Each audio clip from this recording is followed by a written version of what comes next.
அகில உலக அனைத்து மக்களுக்கும் யோகா தின நல்வாழ்த்துக்கள். யோக கலை இது ஒரு அற்புதமான கலை. நாம் பாரத தேசத்தில் உருவான கலை.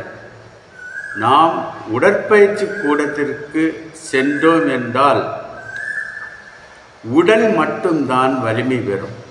ஆனால் இந்த யோகா கலையை நாம் தொடர்ந்து செய்து கடைபிடித்து வந்தோம் என்றால் நமது உடலும் வளம் பெறும், மனதும் நலம் பெறும்.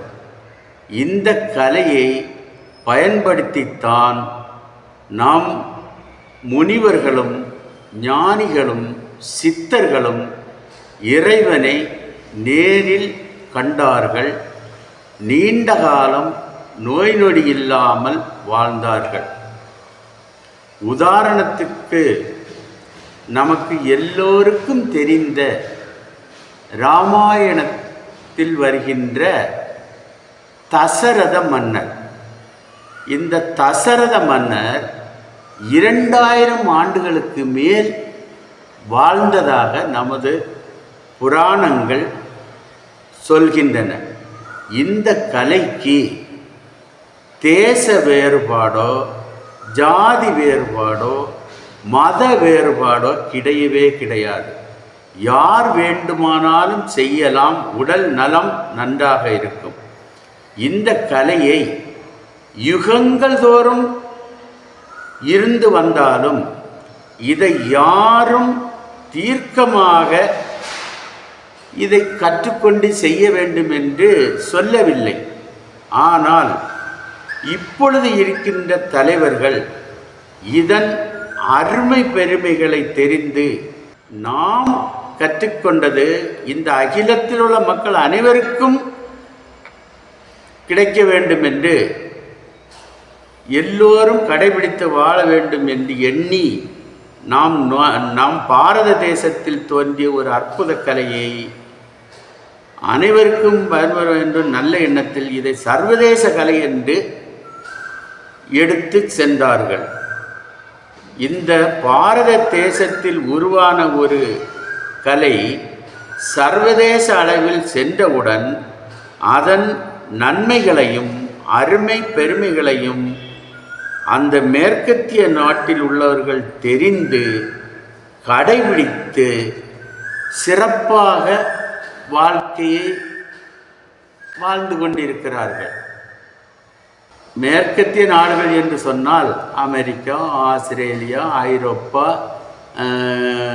இங்கிலாந்து போன்ற நாடுகளை எல்லாம் இன்றைக்கி அது நல்ல சிறப்பாக நல்ல எல்லோரும் கற்றுக்கொண்டு நல்ல சிறப்பாக வாழ்கிறார்கள். இதை பற்றி அது இல்லாமல் நிறைய இந்த யோகா கற்றுக் கொடுக்குற நிறுவனங்களும் அந்த நாட்டில் தோன்றி அதை வச்சு அவங்களுடைய ஒரு வருமானத்தையும் பார்த்து கொண்டிருக்கிறார்கள். மக்களும் நலமுடன் வாழ்கிறார்கள். இதை பற்றி நம் ஐயா சிறப்பாக சொல்கிறார். இந்த உச்சப்படிப்புன்னு சொன்னாலே பார்த்தீங்கன்னு சொன்னால் ஃபுல்லாக தியானம்தான். இந்த யோக கலை நம்ம உச்சப்படி படிக்க நேரத்தில் எப்படி இருப்போன்னு கேட்டால் நல்லா சம்பளம் போட்டு நிம்மதியாக இப்படி முதுகுத்தண்டை நேராக வச்சுட்டு உட்காந்துருப்போம். இதுவே ஒரு ஆசனம்தான். நம்ம தெரிந்து செய்கிறோமோ தெரியாமல் செய்கிறோமோ இது ஒரு ஆசனம், பத்மாசனம் என்று சொல்கிறார்கள். அப்புறமா என்ன சொல்கிறாருன்னு சொன்னால் மண்டலம் குருமண்டலம், மாயன் குருமண்டலம், குண்டலம் குருகுண்டலம், தரணி குருகுண்டலம் என்று ஐயா 2 வரியில் அவ்வளவு சிறப்பாக சொல்கிறார். நல்ல தியானத்தில் உட்காந்து நம்ம இந்த உச்சப்பிடிப்பு படித்தேன்னு வச்சுக்கலாம், சிந்தனை வேறு எங்கேயும் போகாது.